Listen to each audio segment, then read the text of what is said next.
What is good, Your Highness radio and podcast? Live and direct out of the living room here at LaRussell Close, man. Thank you so much for having us. Of course. Seriously, it's a complete honor. And like a true manifestation come true for me. Yep. Because we talked about this, a while back, probably in July, I believe. We crossed paths where we got to do a smaller interview in the back of the Escalade. That was Sebastopol. Yeah. That's right. That was super awesome. I seriously appreciated you doing that with me just on the spot. And it just really kind of took me off of my trajectory, as a artist and repertoire and a person that is a personality in the 707 as a radio host. I felt super encouraged after talking to you that summer. Wow. I was like, let's go. I'm going through full force, and ever since then, I've interviewed a number of artists, and it just keeps expanding further and further into the Bay Area. So come on. I'm super happy to be here. I feel like right now is like a full circle. Just shutting down the end of the year, the whole... Closing it out. You get to close it with a bang. Exactly. That was my goal, and so I really appreciate you getting back to me and making it possible. Super grateful. In the interview, in the back of the Escalade, I did ask some questions that were into the deeper end of things, sort of like your origins and where you started, right? Like some of the influence, such as poetry. Mm-hmm. You shared that your mother was a poet and is probably a poet, right? She used to write poems. I don't know if I would call her a poet, okay. But she used to write poems. Yeah, so regardless, right, her influence and that kind of thing. So I want to get to know a little bit more, maybe wondering, where does the name LaRussell come from? I believe it comes from my father. Okay. I'm a junior. Okay. And I don't know where the hell it came from for him, but in the South, there's I think there's a city named LaRussell. Okay. So, his whole side of the family is from Texas and shit. So it's probably a Southern thing, but me and him are the only LaRussells I've ever met in my life. You're definitely the only LaRussell I've ever met in my life too. So that's wonderful. It's nice to know, you're a junior. Obviously, you're carrying on a legacy, and you're doing a wonderful job at that. Attitude. Seriously amazing to see you, where you've been in the past 6 months. I mean, if I seen you back in July, that was just I feel like the tip of the iceberg, and ever since then, it feels like it's been in double speed since then, just that whole last year. But yeah, it feels like every 3 months, this shit is taking a new level of growth, right? Because back then, I remember doing that show back then, we were surprised that many people showed up in Sebastopol. I never imagined. Yeah, you mentioned to me, you're I had no idea this was this far out, first of all, right? So, yes, the Santa Rosa definitely has a lot of love for you. A lot of people out there constantly bring you up in conversation when I have different interviews. I just had an interview with a real good friend of mine and also a colleague artist. His name is LBZ, Laid Back Zach, and he is making numbers over there in Santa Rosa. Really? He really is. You gotta check him out. Oh, for sure we have a scene. Every Sunday we got artist on artist performing at hi Splash, how you doing? We're constantly performing every Sunday. There's a number of people constantly grinding real hard. Wow. That's my role. My role is to give them that platform to shine in. So as long as people can give me the radio edits, I do nothing but promote their music. I bring them into the radio, we do an interview, and a lot of people are just damn, this is a dream come true, I'm on the radio, it's a really big deal. Do you feel like they have the infrastructure in Santa Rosa to cultivate artists? For sure, yes. Beautiful. I think that it's growing more and more. Mm-hmm. There are different studios and different record labels that are out there that are definitely promoting and lifting their artists. That's hard. And a lot of it is just independent artists having such thing as a collective. Mm-hmm. So I mentioned earlier the Buddy's release party where I wanted this little costume party thing. that is one of the collectives. They're called 707 Collective. And it's just a group of artists that come together. You know, there's videographers, there is, you know, sound techs and things like that. So. Right. You know what would be cool? Mm-hmm. One day, I'm not going to say immediate future, but one day I'll get time. One of those Sunday shows where everybody perform, I should just pop up. Yo, I think that would be a dream come true. I think a lot of people would show up for sure, without a doubt. But the reason why I was mentioning LBZ is because that was one of the questions, and I said if you could open up for somebody, because LBZ has actually been headlining his own shows. Nuts. I'm like, I know you're a headliner nowadays, but if you could open up for somebody, who would it be? And he mentioned you. So, you know what I mean? I'm like, yeah, there's lots of love for you out there. That's without a doubt, And man, let's talk about it. Like our individuality, okay? Like this hat, very individual. Sure. I look-y wanted you to wear the same one, see who wore it best. That's hilarious. But your individuality, could you talk to me about why that is so important?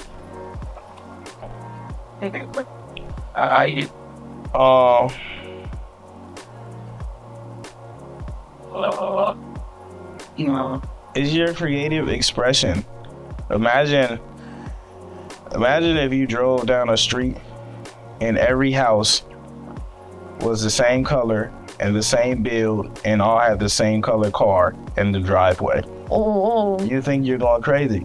Yeah. Right? Like you I've never seen a show like that, yeah. Right? It will really play with your mind. It'll just kind of like, man, it just doesn't cultivate what you need to be like expressive. You know what I mean? And I feel like that's a part of the mentality of not embracing individuality. That's why when you go certain places like jails and stuff, they have you know, in unison in a certain way. Same as the military for function. Right. You know, they have you a certain way for a reason. And affects the brain in a specific way. It puts you in a certain mentality and mind state that you need to be in to carry out what they need you to. And for me, it's just extremely important to be able to be myself everywhere and whenever and wherever, no matter what I'm on. I can't be anything else. Anything else. Yeah, I was just telling the homie the other day, I got this little saying, like, if you have to change who you are or where you are, always change where you are. Because then you don't belong there. You should never change who you are. I love that. I think that's a great answer. And it's important, I think, for people to be proud of their individuality. Yes. Because it shows, you know, and I think that's what people love about you the most, is how unique you are in the way that you carry yourself. It's funny because as you're a child growing up, you're kind of like, all of your differences are like you're torn apart about, right? Like if you grow up black, right, and you're light skinned or dark skinned, you're made fun of because you're different, right? And you're not taught to embrace all of these things. And within every race, actually, if you Spanish and you too dark or you too light, they do the same shit, you know. And you're not taught to embrace these like differences that you have. It's almost like, damn, if I'm not like everyone else, you feel a way about yourself. But when you get older and you get into the world, you realize how special like all of your differences make you. Like those are the things that make you you. The reason you even want to come sit down with the LaRussell is because of all the things that make me different from everyone else, right? Most definitely. No, and I think that hits home for me personally, because lately I've been wanting to come out like into the public more about who I really am and what I go through. Like I mentioned earlier to you, I'm a patient, right?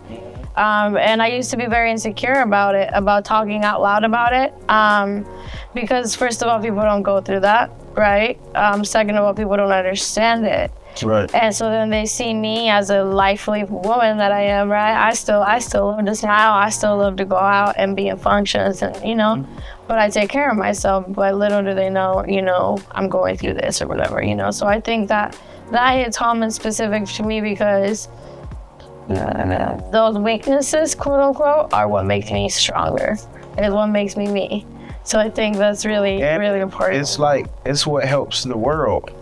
Like you choosing not to share because some people don't go through it negates you sharing because people do go through it, right? What about the few that do, that need that representation? You're right. You're right. I mean, there was a point in life when I was extremely scared of dialysis. I was like, what is that? That's super scary. And well, that's just human nature. We are scared of the unknown, right?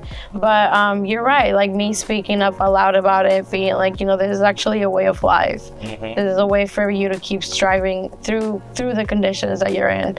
I think that people, I needed to hear that at some point, and I never heard it from nobody. So you're right. You're totally right. I want to talk a little bit more, something more uplifting. Talk about that parade you were just in. Parade.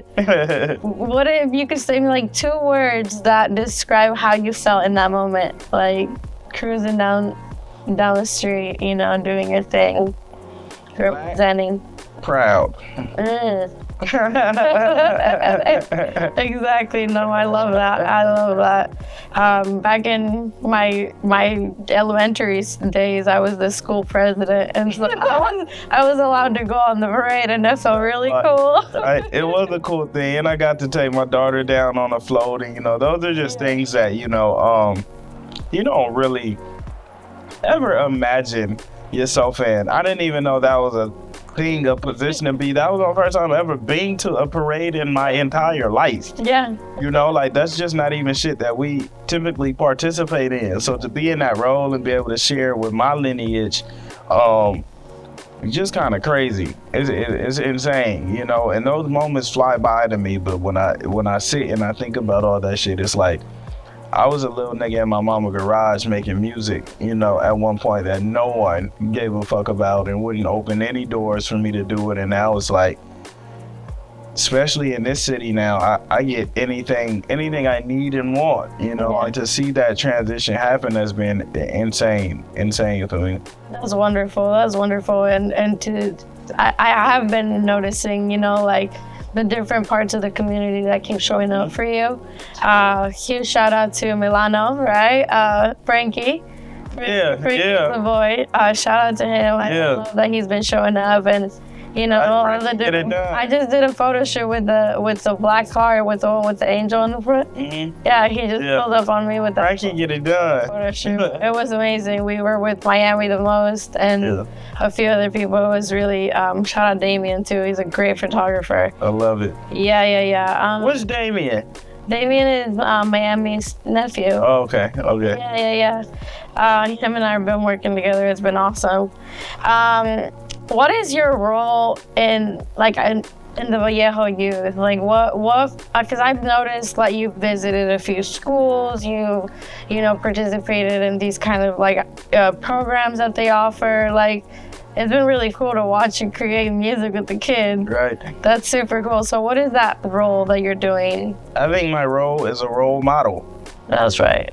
That's I think without a doubt. That's all it is. I'm just showing kids another way, an alternative function of being a blueprint, and just showing what's possible when you come out of this city.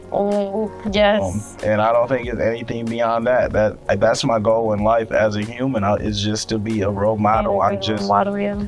I mean, not even a good one sometimes. I'm just an example. You feel me? I'm not an example of good nor bad. I'm an example and a blueprint that you could take from, utilize where you need to use it, and remove the parts, discard the shit you don't need. You feel me? I'm just an example. I love that. Have you ever heard of a nonprofit called Hip Hop for Change from the Bay Area?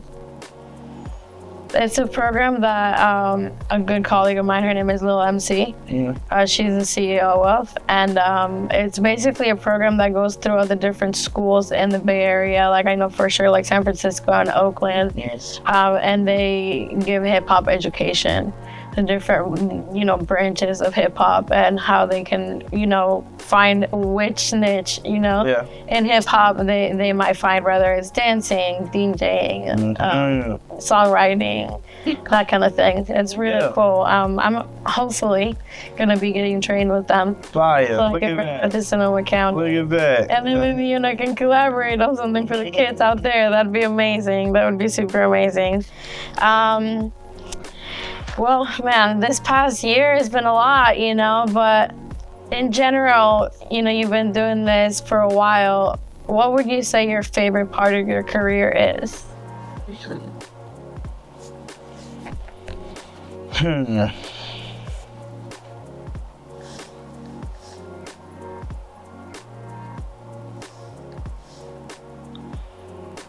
I think my favorite part is like doing something huge and gigantic that the whole world sees and notices, and then coming back home and going to pick up my daughter, or just being outside walking and the people is like, bruh, it's like bringing a trophy back to the hood. Yeah. Everybody gets to witness and have a conversation about it together. So yeah, I think my favorite part is just being able to like come home after all of it and give that feeling back to my community. I think that's we don't get wins. You know, it's seldom we get wins. Like, you're from one of those regions where it's not a lot of acclaim or things going on, so you don't get those wins. We don't got a team that goes and wins the Super Bowl, so we get to feel good. And all we have is like our artists that we love. That's right. And most of them don't live here, so even when they get something big, you know, we don't get to celebrate it with them. But with me, you know, I did Tiny Desk and came home. That was a big one. That was a really big one, and definitely one of my favorites for sure. I love that you were surrounded by all of your people. All of your community was deep in there. Definitely. And also, you know, one thing I want to salute is that you're not just an artist. You're truly a business owner. You're truly a business owner. So could you speak to me about your company? There's a lot to say. Let's start off by the name. Good company. Good company. Yeah. Spelled COMPENNOI. Yeah. You know, I started that shit in like I think one of my earliest graphics of Good Company is from like 2016 or 2015. And my sole purpose was to really create like my own infrastructure. Like, I remember back then reaching out to people for video, all the people who were on then who I thought was going to be, you know, dope and make no video. I'd reach out and they'd always come back with budgets that didn't make sense for me, or I couldn't align with, or I just, not even things that I would read, it's just what didn't align with me. I didn't have it, or I wasn't able to. And instead of me complaining about that or being sour or thinking a nigga don't fuck with me, I just went and built my own of everything. When I couldn't get interviews and publications from the industry, I went and did my own. When I couldn't get on platforms like Colors and Genius, I went and did my own. When I couldn't afford the big studios, I went and did my own. And Good Company is just that. It's like, we're going to do it regardless of if we have the assistance and help of everyone else. We're gonna do it because we love it, and we'll find a way that makes sense and work. And I built my entire company around that, and just being dope humans and putting out dope art that makes sense for us, that we love. We don't do like corny trend shit for trends and you know, and that's not to say we haven't been there. Like, I've been in that state of like trying to reach for something that wasn't mine, you know, but now I really have something solid that I believe in everything that I build, and I know that it's genuine intention behind it all, and it's something really unique and special that you can only get here. That's the beauty about what we build, is like you can't go to another show and replace your desire to be at a LaRussell show. You know, you get this fulfillment. It's different. Like, no, and I can definitely you know, agree to that, because I've been in these shows, and you know, it's different every time. It's not even the same show every time. Something's different every time, and you guys just really come with love. Honestly, you guys love what you do, and I think that you can really tell. You know, everybody feels it. It's an energy shines through in the building, for sure. Well, I was gonna ask, give me some advice on some branding, like how to go about branding yourself, but you just did. You know, literally. just claim it all. You know, it's got to be everything your own. Be authentic. Which is really tough for people in today's time. Like, they refuse to just embrace who they are and where they are. And, you know, like, there's nothing worse than a broke nigga trying to act rich. It's like, just be a broke nigga and relate to all the broke niggas who are at the same level as you, so you can really grow horizontally, you know? Like, wherever you are and being who you are, and after that, make great product. I think that's the step a lot of people want to skip. Like, they just want to put something out into the world instead of, like, don't put your all into it. Yeah, you know, by great, I don't mean great by anyone's standards, but I mean by your own. Like, did you actually try? Did this feel special to you? Did you hone your craft? Did you practice? Do you practice? You know, and I think when you knock out at least those two, you start to be able to build something that's meaningful and substantial. That's key. Thank you for that. That's your game. That's your game. Thank you so much for that. If you could tell me what 3 moments of this past year by itself that you cherish the most. Tiny desk, having a child, Juvenile and Richie Rich backyard show. Hey, missed that one, but I know it wasn't That was historic. Very historic, yes indeed. I hope he's doing much better. He is. He have emotion now. Yeah. Really. Well, I love that you mentioned being a father, because that's my next question. Because you live a very busy lifestyle, you're constantly on the go. How do you balance that and fatherhood? As much as you can. That's all you can do. Like, I've had several phases of my life of feeling like guilty for being in the position that I'm in, because I don't get to have as much time or as many moments. But when you accept like your role and what you give, and you are grateful for what you do get to give, and you get to cherish those moments, it's a special thing. My daughter has been able to witness me go from working for someone else every day and still going after my dream to becoming successful, you know, independently. And now she's able to experience things in life that we never got to experience. We go watch musicals. We ain't never did that shit prior. We didn't have the ability. I had to go work 15 hours, and you know, it's like it's been a beautiful experience, and I'm happy that I've been able to like share it and communicate through the process, and it's a dope experience. Yeah, no, I can relate. I have a son myself. He's 12 years old, and he's also witnessing me grow through the radio. He gets to hear me on the radio, which he loves to do, and you know, he also gets to just celebrate, you know, my experience, journey, you know, my journey into the music and expressing myself and that kind of stuff. So I definitely hope to influence him. Right, and it's things they get to experience that I never experienced as a child. Like, my daughter was in the session while I was making songs with P-Lo, and she was holding the camera in her Visualizer Day with Storm, who's in Kendrick's song, and she don't know all this, neither does she care. Right. But when she gets older and she realizes everything, it's gonna be like, damn, you know. And that's a beautiful thing, because as a kid, I didn't have no fucking experiences like that. You know, like you know, I never even met a famous person. Totally, yeah, no, I think it's definitely life-changing for them. It's definitely life-changing, and in a sense, it's shaping their path in which they're headed, you know, because, I mean, they're obviously going to choose their own path, of course, but whatever we do as their parents, I think, is very much influential. For sure. Well, one of the last questions that I'd like to ask, and personally, I think that I have my own ways of going about this, but I'd like to hear your ways. What's your process of manifestation? You know, like, do you meditate, or do you visualize, or do you do anything in specific to manifest the future that you live? I do the works, which is another step I feel like people skip. You know, we live in a wishful society.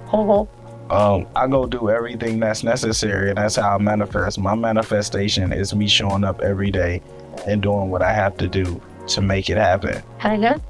That's a great answer. Oh, thank you. I think that this is what we're doing right now, right? Yeah, exactly. We showed it. You could have did all the planning you wanted and all the texting and we can do this, but if you didn't hop in that car and hit that road and go do what you need to do to make that paper and do everything that you need to do to make this possible, all the actionable items, it wouldn't exist. Yep. And you could sit at night and write it down and dream about it as much as you want. Right. And all of that is helpful and it's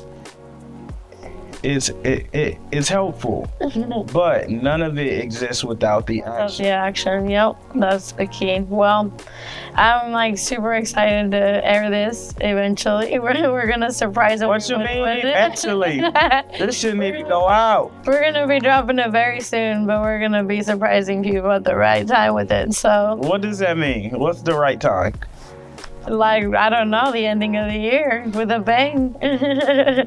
Which is very soon. How do you, what goes through your process of determining, like, when something's worthy of release? Right? We've been in this state lately. Like, I've been dropping a lot of shit lately because I finally got out of my way and out of the space of, like, you need this and this. Now it's like, if I have it, it's going out.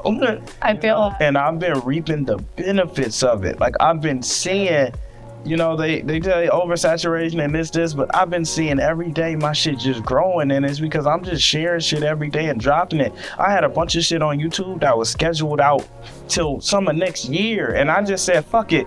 I have it. It's done. What am I waiting on? And I put everything public just day after day, and I'm just seeing everything grow, and it just made me realize, like, I was waiting on something that never existed.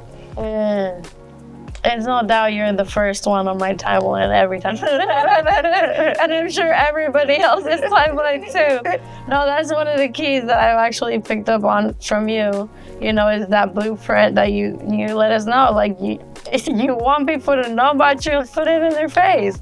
Put it in their face constantly, you know? And another one, I think it was Cool John, that he said this to me. He's like, you're gonna throw enough shit to the wall, something's gonna stick. You know, so I definitely think that's important. Man, and it's not even like put it in their face, it's just put it out there. Yeah. Right? It's just because even if there's no one out there, the process of releasing is helpful for you, not them. I don't care if no one sees it, that's okay. I got it out of me. You know, and I think that's and in order to allow new energy in, you have to let energy out. But when you create all these things and then you never release them, you don't create space for new things to develop and happen. Some people can't make a new album and make new music because they've sitting on this one album so long. They're like, it gotta be fair, it gotta be right. And now it's like, you put a blockage in your own flow. That makes sense. That's also a really good game. Really good game. And it's just a universal law. You know, you gotta remove some things to allow new things to come through. Let them go. All right, well, with that, I'll take that advice. Yeah. When it comes to dropping this, it's really important that people gotta hear it for sure. You heard. Well, thank you so much for blessing Your Highness Radio and podcast with your presence. And before I let you go, I will remind you that Your Highness is basically a platform for kings and queens of the community. And I see you as one of the kings in the community. Come on. Sure. Yeah, definitely. And thank you so much for your time. I love it. Where you at? Yeah. I'm like, I'm hungry. Got him done.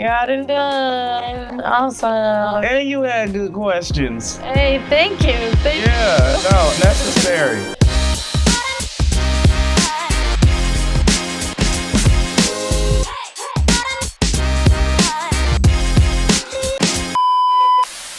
As a representative of the 707 Santa Rosa, I want to give you my buddy Della the Fella is the owner of this company, 707 Supply.